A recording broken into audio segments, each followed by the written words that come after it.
Hey everyone, how's it going? This is Mir, and after finally taking over Vesper's channel... Wait, what? Oh shit!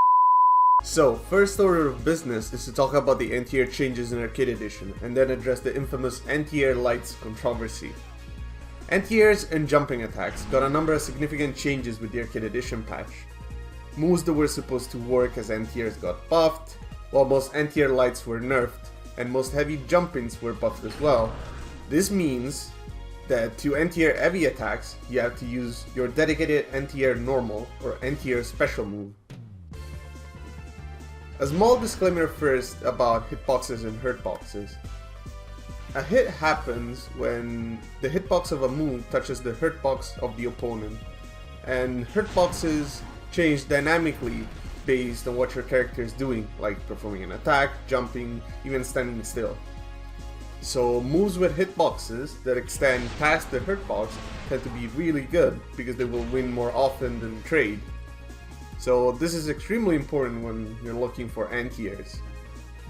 Now I'll show you how to properly test to make sure that the changes are correctly working. So the first step is to record a jump-in. I'm going to use Bison because he has good jump-in attacks that reach pretty far.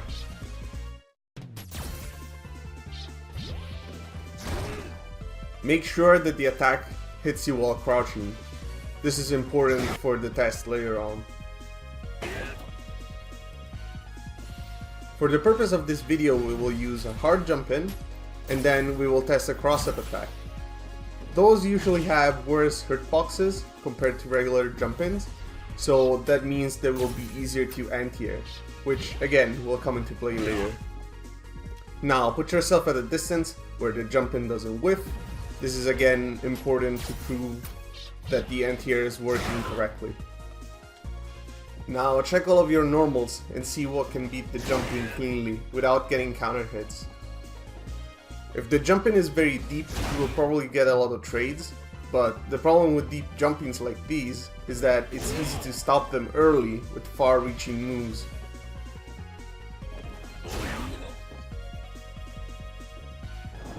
If you see a counter hit, that means you're hitting the opponent before the move is even active. So if this is happening, you cannot draw any conclusion about the move being an anti-air or not, because you're not properly testing the hitbox of your move against the hurtbox of the opponent's jump-in. A good example is Chun-Li's standing light kick. It doesn't have an anti-air hitbox, but because it's really fast and very tall, you can use it to hit people before they do their jump-in attack. But it loses to an early jump-in. Okay, now let's test anti-air lights. Let's start with Chun-Li's light kick, since we were already testing that. And as you can see, it trades or gets beat by heavy jumping attacks and cannot score clean hits. This is true for the rest of the cast as well.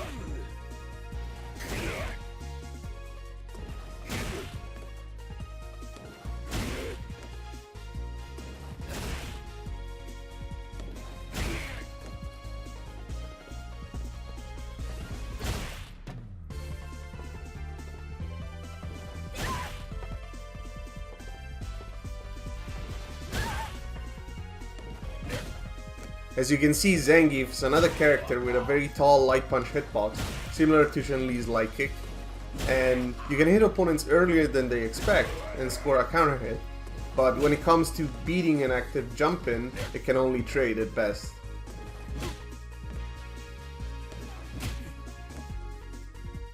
Anti-air lights still have their uses, but don't panic.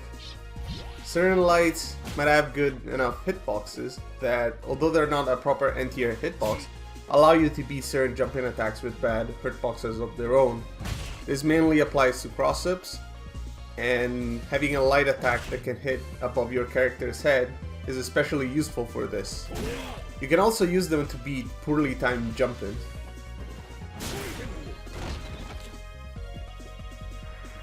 If you walk under the opponent while he's jumping and jab them, it should work, That's not what Capcom was trying to remove. This is just another option of dealing with predictable jumps. Also, not every character had the luxury of having an anti-air light. Again, if you score a counter hit, that doesn't mean that you beat the jumping attack cleanly. Rather, you attacked before the jump-in was active, during the startup frames. Remember that most heavy jumping attacks got buffed as well.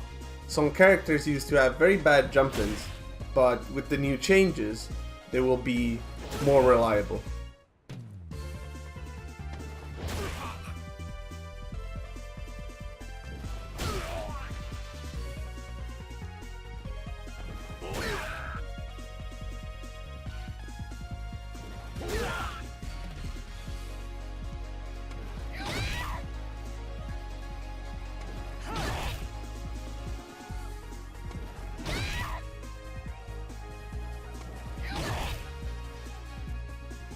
It's important to note that the reason why anti-air lights are considered a problem is because they are very fast and easy to perform, and they have little recovery as well, and they also autocorrect easily and used to cover a lot of angles with ease.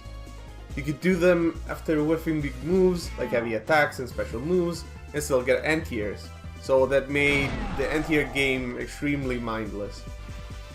In Street Fighter, jumping is a big part of the game and you should be rewarded for correctly jumping over big whiffs, like fireballs or slow pokes. An example would be Birdie's Sweep, which is extremely hard to punish if not impossible at long ranges, or Turning Standing Heavy Kick, that's another good example. Anti-air lights were a very easy way to correct mistakes, so that's why Capcom tried to address the issue by making lights worse against heavy jump-ins.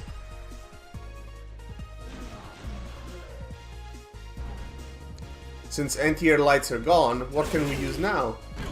Well, the majority of the cast has one or more attacks that have dedicated anti-air hitboxes, specifically designed to beat jump-ins. And those attacks have been made more reliable with their Kid Edition patch. So, a lot of these moves can even hit behind you after the buffs, and they allow you to cover a wider angle of approaches.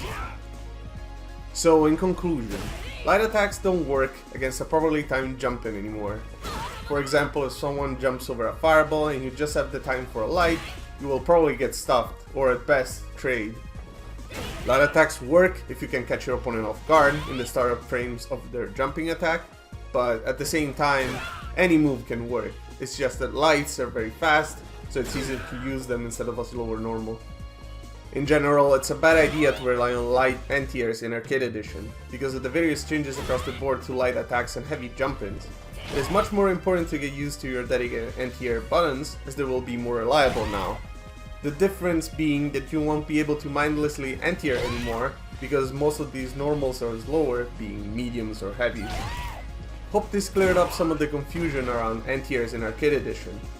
Anti-air lights, as we know them, are basically gone, and only useful against certain jump-ins, but most of them are unreliable. Hopefully you learned something useful. Make sure